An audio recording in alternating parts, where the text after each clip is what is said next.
Hi guys, welcome back to Gifted Radio Career Close-Up. I'm Mikhail and today we have a special guest. This is... Thank you so much, Michaela. I am Aneisha Moore-Thorne, a proud villager from the illustrious twin village of Buxton Friendship in Guyana. It's a pleasure to be here with you today. It's a pleasure for you to be here. Yeah, so can you tell us a little bit more about yourself? Thank you so much for the opportunity. I am a country girl, having spent all of my life in the rural aspect of Guyana, as I mentioned, in the twin village of Buxton Friendship. I consider myself to be a kind-hearted individual who loves to have a good laugh in her spare time. I am also actively involved in several community improvement projects within my neighborhood. And I also serve as the doctor in charge at the community health facility, Buxton Health Center. Oh, okay, that's nice. So what is your specialty? So as a doctor, I specialized in family medicine. So why did you choose family medicine? Why did I choose family medicine? Oh, I could talk all day about that. Nonetheless, I chose family medicine because of the diverse nature the specialty presents. On a daily basis, I am able to see a wide section of persons. Family medicine is considered the specialty that deals with patients from all age groups. So there's a thrill that comes with going to work in the morning and not being able to know exactly what kind of patient I'm going to see. So I'm open to seeing all sorts of patients. And additionally, I chose family medicine because of the work-life balance that it presents me with. I am able to spend the time at work, yes, doing what I love, serving community. And I also have the opportunity to spend quality time with family and friends so that there is that really good balance between the two. For me, mental health is very important. And so work-life balance gives me the opportunity to have a good mental health. And so family medicine was my best choice. Okay. So what does a typical day look like for you? A typical day. All right, so I get into work. My work day starts at 8 a.m., but I usually endeavor to be there before 8 a.m. So somewhere around 7:45, I try to be at work. While I'm there early, I usually look to ensure that all structural challenges, if any presents, are attended to, and then prepare for the day.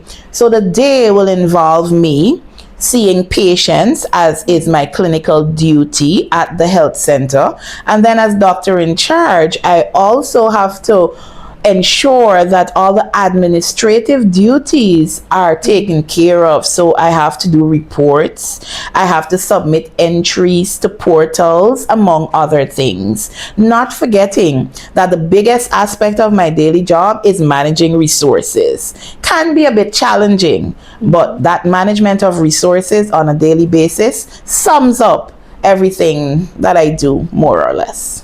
Okay, so I can imagine that being very stressful and taking a long time. So how do you handle stress and long working hours? Stressful, yes it is.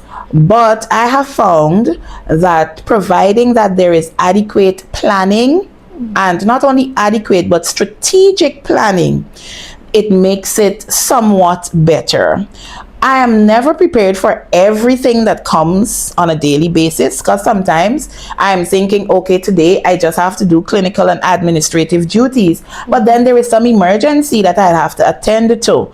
However, I sit, I take my time to reflect on what is at hand, and soon after I am able to put a plan into action, execute the plan, look out, and really rely on team effort. And as a result of that team effort, I'm able to make it through the day. When there are times that will take me longer than my work hours, because there are some days like that, I am deliberate that after finishing up all my clinical and administrative duties, I spend time in reflection. So, be it just after I leave my workplace or even as soon as I get home, I spend the time reflecting and ensuring that I would have done my best. And that by itself, sometimes coupled with journaling, will allow me to make it to the end of a stressful day. Okay. So since you're a doctor, you had to have been in like a science stream or like something like that. So what was your favorite subject in school?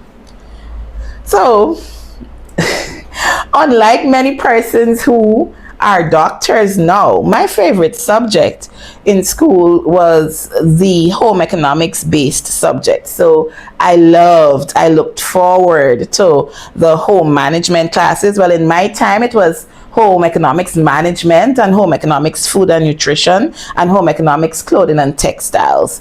Those were my favorite subjects. It had a lot to do with what I wanted to do before, hence that was my favorite subject, because I wanted to do nutrition, but because the opportunity didn't present, eventually I had to expand my thought processes. So here I am as a family medicine specialist. That still allows me to do some amount of nutrition based counseling and practice. So if you could go back and choose a different specialty, it would be family nutritionist.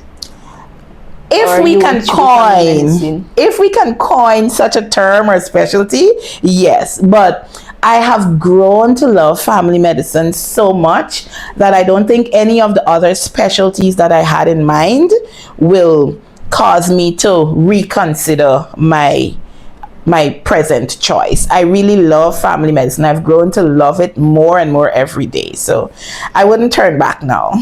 That's good. So I know a bunch of teens are watching right now and some of them would like to go into medicine. What would be your advice to them? As I usually do try to encourage teenagers or even anyone who would come for such counseling, I always encourage them, ensure that you take time to know what is it you want to do.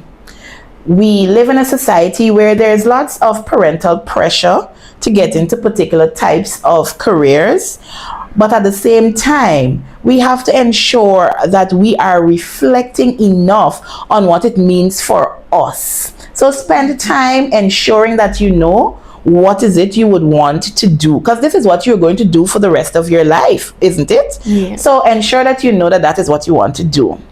And then once you have it in your head that that's what you want to do, then I dare you to dream big. Because once you dream big and you tell yourself that you are going to accomplish your dreams, definitely that is how it is going to be.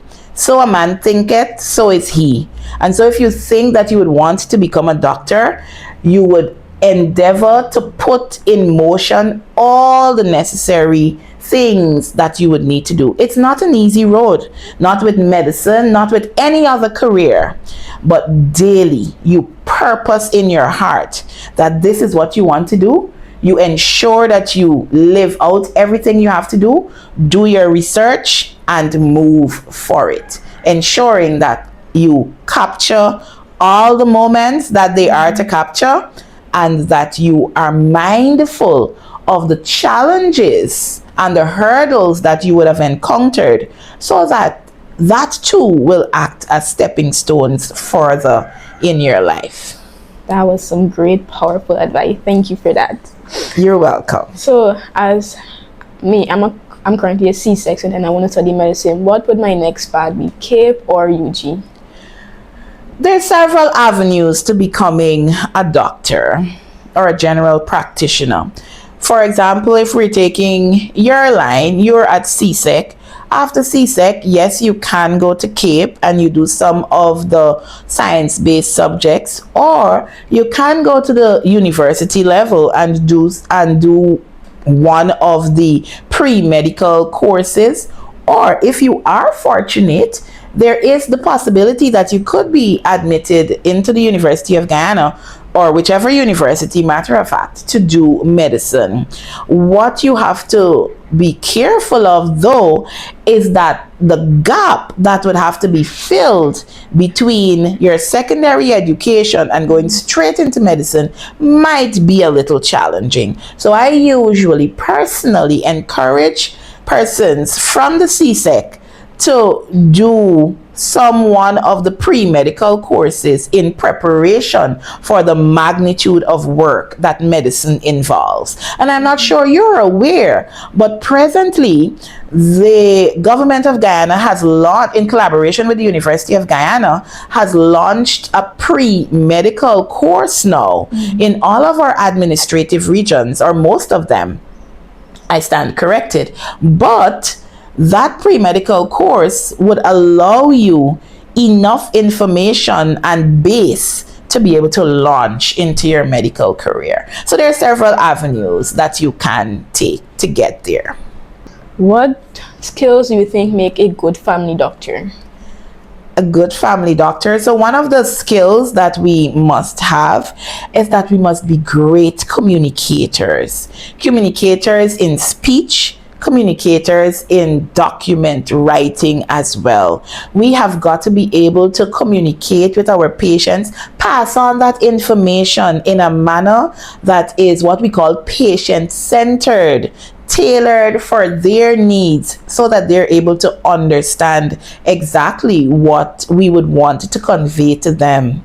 Another important skill that we must be able to have as family practitioners is that of being a collaborator. It takes a great deal of collaboration when we want to ensure that our patients' needs are satisfied. So many times we are going to have to collaborate with auxiliary services, or we're going to have to collaborate with another specialty service. But how we do that collaboration is important to ensuring that we take good care of our patients. And then among some other skills is that we have to be great managers. To be able to manage all the resources presented to you on a daily basis to ensure that there's an effective flow of client services is just not easy. And so you have to pull out all the skills of knowing how to separate and when to substitute and how to give the resources to a particular point of need at that time. So I personally feel those are some of the more important skills, not forgetting that we are always encouraged to be professional in our daily work life and exhibit good work ethics and team spirit so that we can be able to have a good day. And others like health advocacy is also important. We live in a community where we are encouraged to advocate for the needs of those in our communities. Yes, so there's a wide variety, but I think those sum up the more important ones. So is there anything you wish you knew before committing to family medicine? That I wish I knew? Not quite. Simply because I had done my research before and I knew what I was getting into. However, one thing I've come to realize is that we never ever underestimate the power of God in our personal lives, and personal lives by extension our professional lives. Had I known the magnitude of what God can do before, I would have never limited myself. But I'm grateful that I know now, so I continue to rely on God's strength every day for everything that I need, family medicine oriented, and otherwise.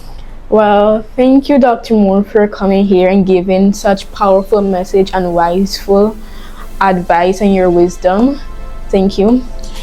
You're welcome, Michaela, and it was a pleasure being here. I wish all of you, those who would want to be doctors or whichever other career you are thinking of, all the best in your future endeavors and best wishes at your CSEC examinations coming up soon. Thank you.